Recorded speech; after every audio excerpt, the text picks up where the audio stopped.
Budaya ini festival seni menganggap kebudayaan itu seni. Bahkan di kementerian, di kantor-kantor pemerintahan itu yang dianggap pembinaan kebudayaan akhirnya ya pembinaan kesenian.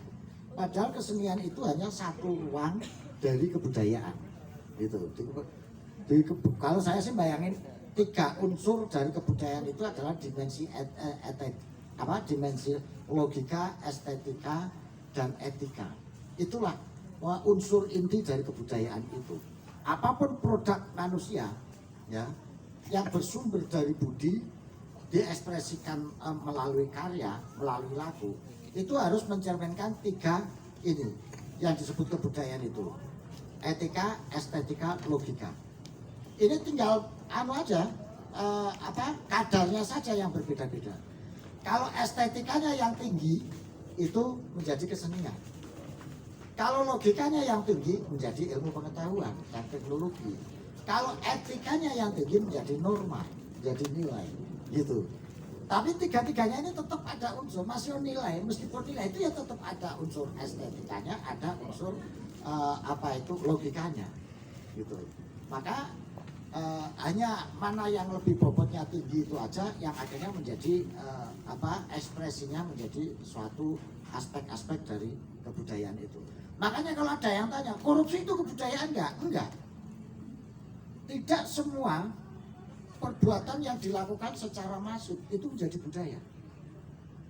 Tidak semua, ketika semua orang melakukan maling bareng-bareng terus dikatakan, wah budaya maling. Itu enggak, tetap aja maling, korupsi itu dalam sosiologi tetap disebut deviance, kelompok menyimpang gitu. Karena dalam kebudayaan itu ya itu tadi ada etika, estetika, logika. Di dalam etika ini ada nilai, ada norma. Nah, makanya sampean melihat suatu sistem, suatu produk ini berkebudayaan apa enggak? Misalnya politik. Nah, politik kita ini berkebudayaan apa enggak sih? Nah, didelok ini caranya ambil keputusan ini masuk akal apa enggak? Ada dimensi estetikanya apa enggak? Gitu loh. Ada dimensi etiknya enggak? Kalau misuh-misuh di depan umum, maki-maki orang seenaknya, ini enggak ada etikanya, berarti enggak berkebudayaan dia. Gitu loh. Jadi ukurannya sederhana saja. Meskipun ukuran ini juga sifatnya abstrak. Gitu. Nah, ini teman-teman sekalian, jangan sampai salah pemahaman, gitu. Salah pengertian, sehingga dikatakan wah ini korupsi sudah membudaya. Enggak, korupsi tetap aja kelompok devian. Karena korupsi tidak mengandung ketiga dimensi ini. Dimensi etika, enggak. Oh di politik kok, korupsi kok mengandung etika. Kalau itu mangan garong duit rakyat, mangan garong harta negara, enggak ada etikanya sama sekali. Nah, ada logikanya ada enggak? Ya mungkin ada sedikit, gitu. Logikanya karena dia takut miskin, gitu ya, terlalu cinta sama harta, sehingga dia sampai korupsi. Itu mungkin logikanya seperti itu. Tapi dari sisi yang lain dia nggak ada logikanya karena makan sesuatu yang bukan menjadi makan dia. Estetik nggak sama sekali, gitu. Korupsi estetikanya di mana ya? Apa ketika pakai baju orange ketangkep gitu ya? Itu kan kalau sudah ketangkep pada estetiknya pakai baju orange misalnya. Nah, jadi itu sesederhana itu. Nah, ketiga ukuran ini yang digunakan orang-orang tua kita zaman dahulu sampai menghasilkan suatu produk kebudayaan yang adiluhung itu, yang dalam wujud konkretnya adalah wayang salah satunya. Kenapa wayang dikatakan menjadi kebudayaan yang adiluhung? Karena wayang ini merupakan produk yang bisa mengintegrasikan dimensi etika, estetika, dan logika secara solid, valid. Yang akal yo terima, dinikmati yo enak, secara etik yo matuk. Matuk ini bahasa Inggrisnya apa ya? Cocok lah, sesuai, ya, enak, match, gitu, matching, gitu. Jadi itu yang terjadi. Ini suatu produk kreativitas yang sangat tinggi yang disebut dengan budaya adiluhung itu ketika mengandung unsur ini. Ukurannya sederhana. Budaya itu yang pertama ketika dia dilakukan, ketika diekspresikan, diwujudkan budaya yang adiluhung itu semua bisa menikmati keindahannya, merasakan kenikmatannya, merasakan kebahagiaannya. Itu. Lalu sampean beragama kok wong liya dadi sengsara, orang lain jadi takut. Berarti itu beragama Anda ada yang salah, beragama yang tidak berkebudayaan. Tidak berkebudayaan. Dan agama yang tidak berkebudayaan itu membuat agama tidak manusiawi. Karena yang membedakan, oh itu ya tepuk tangan, ya tepuk tangan. Pikirannya awak dhewe iki manuk dulu. Jadi ketika Anda beragama nggak berkebudayaan, itu beragama nggak manusiawi. Karena yang membedakan manusia dengan makhluk lain itu kebudayaannya itu. Kalau Anda nggak berkebudayaan, Anda nggak jadi menungso, nggak jadi manusia lagi. Beragama nggak berkebudayaan, sampai terperanjat pada dua sisi. Beriman tanpa berkebudayaan, kalau nggak jadi iblis ya jadi malaikat. Malaikat ini beriman, tapi nggak berkebudayaan. Wah, akhirnya kon sujud terus, kon rukuk terus, kon ngeterno wahyu ya ngeterno wahyu terus. Nabi ini wis gak ono pensiun, onone Wahyu Muryadi itu. Nah, misalnya kayak gitu, itu ya. Itu jadi malaikat. Sebaliknya Anda beriman nggak berkebudayaan, dari satu sisi jadi iblis. Iblis nggak berkebudayaan. Gitu. Nah, itulah makanya supaya agama ini tetap memiliki dimensi manusiawi. Maka Tuhan juga ngasih tahu nak kowe beriman itu nak kowe ben ora celaka, imanmu kuwi dibarengi dengan amal soleh. Illal ladzina, kalau di Islam ya, tapi di Kristen, di Katolik saya kira sama dengan konsep cinta kasih dan lain sebagainya itu. Ini perspektif Islam, saya sebagai orang Islam. Jadi salah satu dalil mengatakan misalnya wal asri innal insana lafi khusrin illa. Sesungguhnya kehidupan manusia itu rugi semuanya. Rugi. Illal ladzina amanu, kecuali yang beriman. Terus wa amilus sholihah, dan beramal soleh. Beramal soleh inilah kebudayaan. Dan di situ kata sambungnya pakai kata bahasa Arabnya, atafnya pakai wawu. Wawu itu sifatnya kumulatif, bukan alternatif. Karena beriman dan beramal soleh. Jadi kata sambungnya, atafnya pakai wa. Illal ladzina amanu wa amilus sholihah. Bukan illal ladzina amanu au amalus sholihah. Kalau atafnya pakai au, ini alternatif. Kecuali orang yang beriman atau beramal soleh. Nah itu alternatif, bukan kumulatif. Karena atafnya pakai wawu, bukan pakai au. Nah, ini kalau bahasa Arab, ada yang sastra Arab ini. Maka itu menjadi kumulatif. Anda beriman sekaligus berkebudayaan. Amal soleh itu adalah wujud dari kebudayaan itu yang mengandung dimensi etika, estetika, logika itu, gitu. Jadi kalau Anda beragama nggak beramal soleh, akhirnya medeni wong kok. Gusti Allah diajak kampanye, gitu. Terus mengatasnamakan nama Tuhan seenaknya. Kalau sampai lihat kenapa para kiai-kiai, para ulama dulu, ketika beragamanya, berkebudayaan secara dulu, tidak pernah mencatut nama Tuhan.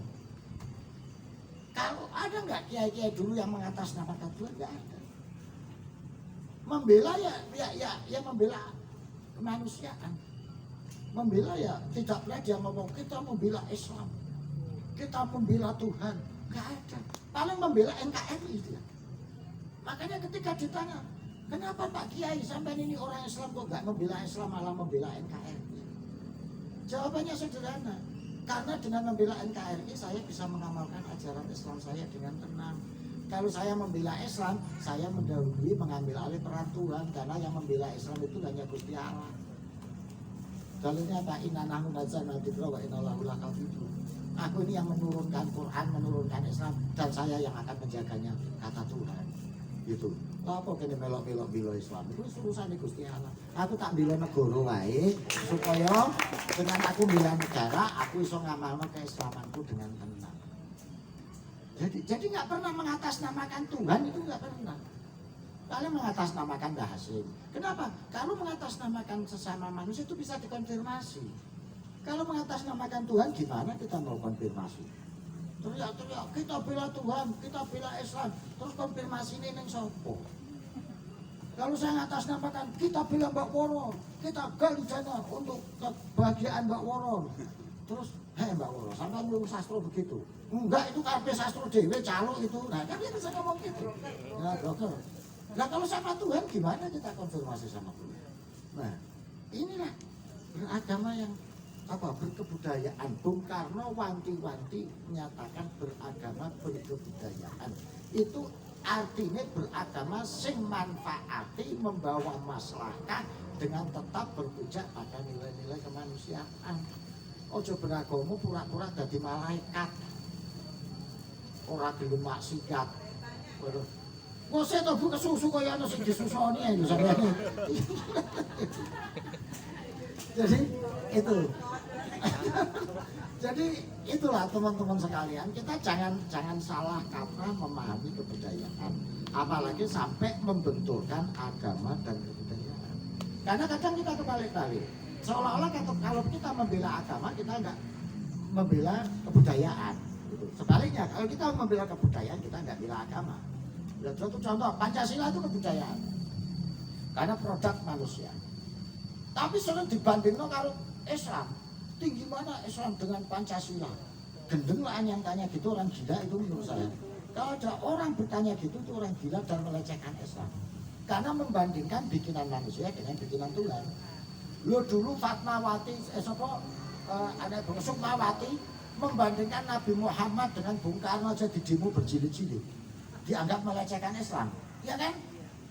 Masa Nabi Muhammad orang suci, maksum, yang menjadi panutan seluruh umat dibanding-bandingkan dengan Nabi Muhammad. Wong kok ngene kok dibanding-bandingke, saing-saingke, ya pasti kan itu aja dianggap melecehkan Islam. Membandingkan Nabi Muhammad dengan Soekarno. Loh ini malah dia membandingkan Islam dengan Pancasila. Ngomong ya ora sing demo karena cangkeme dhewe sing ngomong gitu. Dia sudah melecehkan. Ini perbandingan yang tidak seimbang. Kalau saya ditanya gitu, tinggi mana Pancasila dengan Islam? Gendeng sampai ya. Wah sudah jelas tinggi Islam kok dibanding gitu. Biasanya dia akan tanya, lalu ngapain bela Pancasila, bukan bela Islam? Kalau ngomong ngamalkan ya ngamalkan Islam, bukan ngamalkan Pancasila. Saya balik itu. Emang dari Pancasila kalau sebagai orang Islam yang tidak Islam yang mana? Pancasila bikinan Tuhan, agama bikinan Tuhan. Pancasila bikinan manusia. Terus sing gawe menungso sapa? Gusti Allah. Nek ngono sing gawe Pancasila ya Gusti Allah melalui menungso. Nah kan gitu logiknya. Sama Tuhan menciptakan agama melalui Nabi Muhammad. Nabi Muhammad menungso yang diberi daya kelebihan. Misalnya kayak gitu.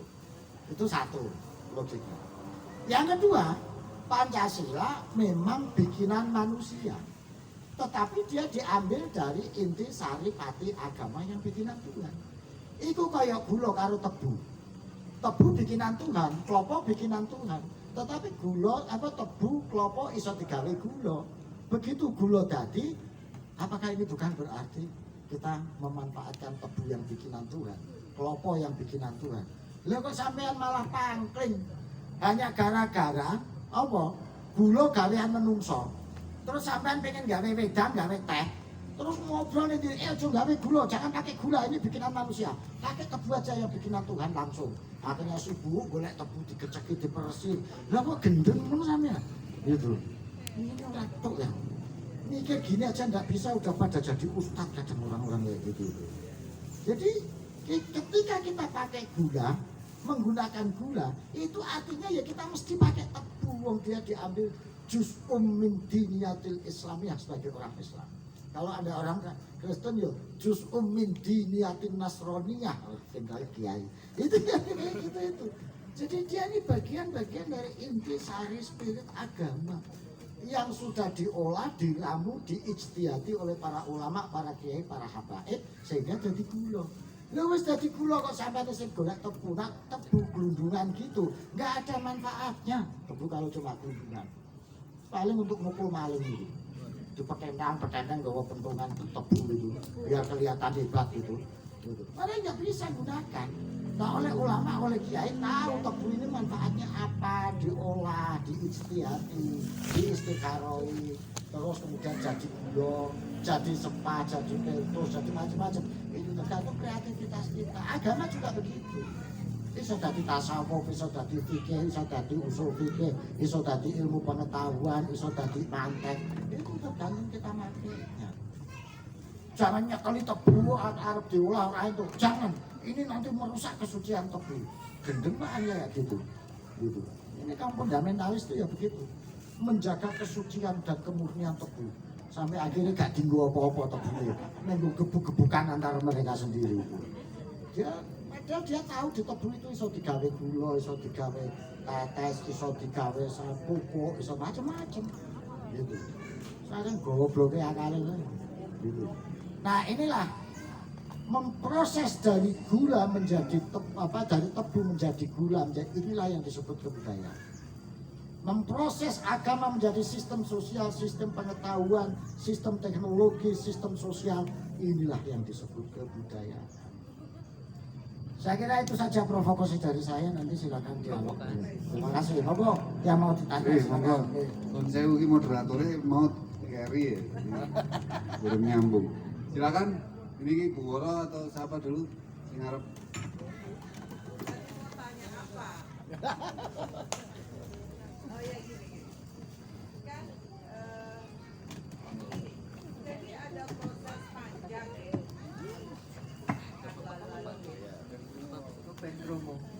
Jadi ada proses panjang sebetulnya untuk seseorang menyampaikan hal-hal yang sifatnya fundament, dasar, kados wau Pancasila, gaweane menungso dalam tanda kutip.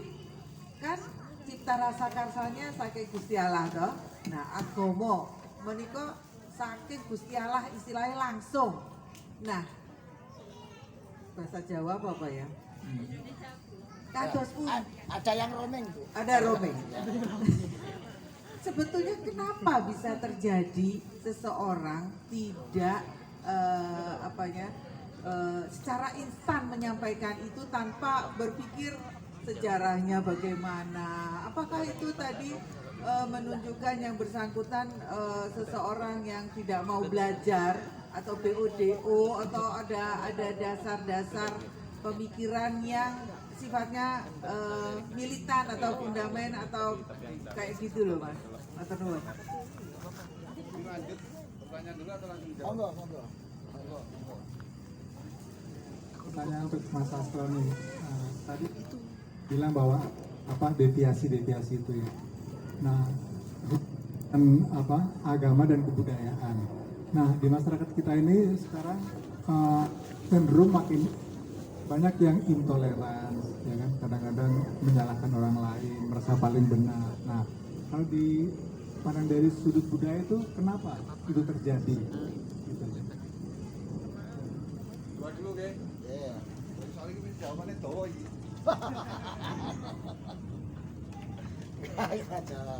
Santai aja ya, jadi makhluk kuliah. Kenapa orang dari proses yang panjang itu kok instan menjelaskan ini kok? Ada banyak faktor. Satu, nggak mau kangelan. Jadi pengennya menungso karena agama tuh hitam putih. Karena muridnya ya kayak begitu itu. Akhirnya dia instan. Ditanya ini boleh, nggak boleh. Akhirnya gitu. Terus dalil ya dipahami maca teks itu. Padahal teks ini bahan baku. Perlu ditafsirkan dengan harus ngerti asbabul wurud, asbabun nuzul, ilmu mantek, ilmu balaghah, ilmu alat, dan macam sebagainya. Harus ada seperangkat ilmu untuk memahami. Nah, kadang dia nggak memahami ini, hanya memahami teks. Betul. Dicukup gampangnya saja, Bu. Ya ambil gampangnya. Wes yang penting gue yakin lah ya. Itu. Akhirnya ya ditanamkan keyakinan. Itu ini yang pertama, kadang seperti itu. Ada yang kedua karena dia menyembunyikan kepentingan. Gitu. Ada kepentingan dia, maka dia ambil yang sesuai kepentingan dia. Ini sehingga dia menyebabkan distorsi terhadap teks itu untuk kepentingan dia. Contohnya begini, dan agama sangat rawan di spinning, dipelintir untuk kepentingan dia. Gitu. Nah, contohnya begini, ini mahasiswa harus tahu contohnya. Jadi bagaimana agama itu di spinning untuk memenuhi kepentingan dia. Ini nggak cerita soal agama sebetulnya, soal kepentingan. Ada santri sebutan namanya santrinya itu Fulan gitu ya. Santri ini akal banget. Kerjaannya di pesantren itu hanya nginceng pondok pedok. Ya itu terus. Nah suatu saat dia ini punya cita-cita. Ingin cubit pipinya Fatimah. Santri perempuan tercantik di pondok itu. Ini kan kriminal luar biasa kalau di pondok itu. Mutar otak dia, akhirnya ketemu cara. Dia sembunyikan sandalnya kiainya. Begitu selesai sholat subuh, kiainya tengok-tengok, sandal saya kemana ya? Datanglah si Fulan.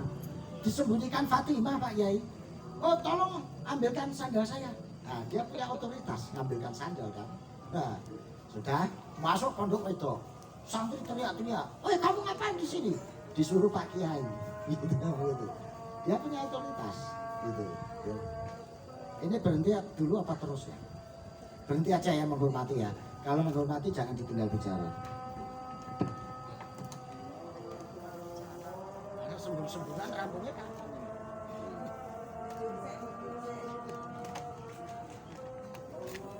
Batal muka direkam di belakang.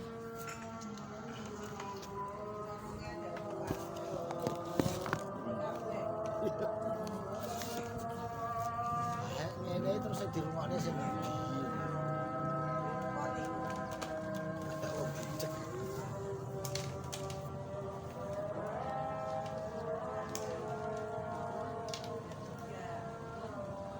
Ini namanya adzan sudah bukan memanggil sholat lagi, tapi show off lagi.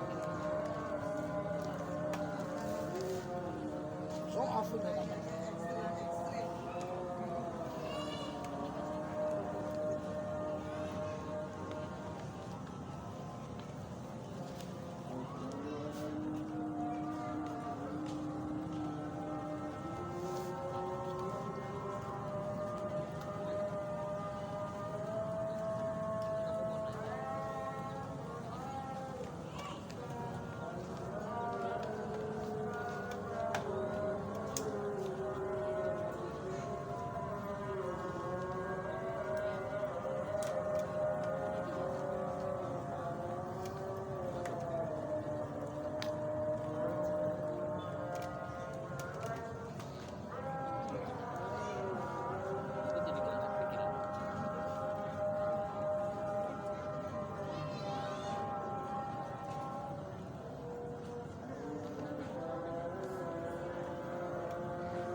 Begini atau apa? Taman mini pewayangan. Berapa hari Boro nggak santai. Nanti kan kesenalan. Boro diande.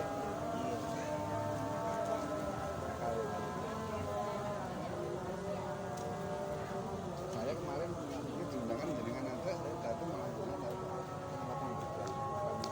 tahun itu. Oh, iya, aku kosong.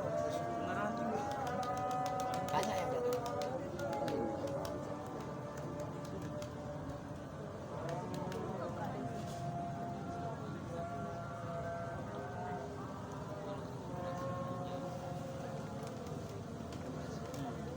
Saya terusin ya.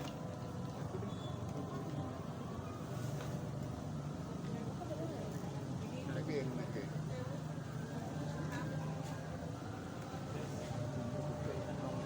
Oh ada operator di sana. Halo operator. Akhirnya datanglah si Fulan ini ke pondok wedok, rame dia bilang saya disuruh Pak Kiai. Karena baru disuruh Pak Kiai loh, bagaimana kalau ngatasnamakan Tuhan itu? Wah itu udah pondok wedok takut semua. Terus suruh ngapain? Suruh ketemu Fatimah. Panggillah Fatimah. Ada apa Fulan? Saya disuruh Pak Kiai nyubit pipi kamu. Nah sudah diselewengkan kan? Dari perintah ambil sandal, disuruh menjadi kepentingan dia, disuruh nyubit. Marah-marah Fatimah, nggak mungkin Pak Kiai nyuruh gitu, masa Pak Kiai, ini Fatimah nggak mau ngasih. Kasih mas, saya yang nyuruh. Karena asumsinya Pak Kiai masih sandal. Itu nggak tahu kalau diselewengkan di sini. Gitu kan. Tuh kan Pak Kiai kan nyuruh gitu. Dikasih. Ya udah sebelah saja, coba sebelah. Nggak mau sebelah aja. Kasih dua-duanya. Suruhnya Pak Kiai coba dua-duanya. Nggak mau. Ya teriak lagi. Pak Kiai cuma dikasih sebelah. Gitu. Kasih mah dua-duanya gitu. Nah, akhirnya dua-duanya dikasih dengan bersyukur. Bayangin, ini bisa dikonfirmasi saja terjadi apa? Spinning, pemelintiran gitu untuk kepentingan dia. Gimana kalau ini dengan Tuhan? Nah itu Bu, jadi faktor kedua adalah faktor kepentingan si subjek itu. Faktor ketiga, ya faktor keterbatasan pengetahuan dia. Dia hanya tahu teksnya saja. Dia terbatas, teksnya bunyinya begini, ya ini harus diomongin begini, gitu. Padahal tidak semuanya kembali ke Quran hadis kalau berdasarkan teks itu benar. Ini ada contoh lagi. Kalau baliknya ke Quran hadis hanya berdasarkan teks, tidak pakai ilmu, itu malah jadi sumber konflik. Ini orang Madura. Nah, ini kan bener orang Madura ini kan bener kok kayak orang Madura nih kan. Jadi di Bangkalan itu kalau ngomong enggak itu lo. Enggak ada lo ado. Enggak bisa lo bisa. Enggak lo, enggak. Ya. Tapi kalau di Semenep itu tak. Enggak ada tak ado. Enggak bisa tak bisa. Terus ulamanya ini musyawarah. Mereka sebenarnya tak ngapa lo. Itu akhirnya wah letak ya Allah karena ada ikhtilaf, ada kontroversi. Mau beda ikhtilaf negara Madura balik ke Quran. Nah, kalau ada kontroversi, ada apa polemik harus balik ke Quran supaya nggak konflik. Sudah kita balik aja ke Quran. Apa yang ada di Quran? Dibukalah Quran, isinya apa? Afala ta'qilun, afala ta'lam. Enggak ada afala lo'qilun, afala lo'lam. Enggak ada nega sing bener tak nega gitu. Nah, ini contoh balik ke Quran yang hanya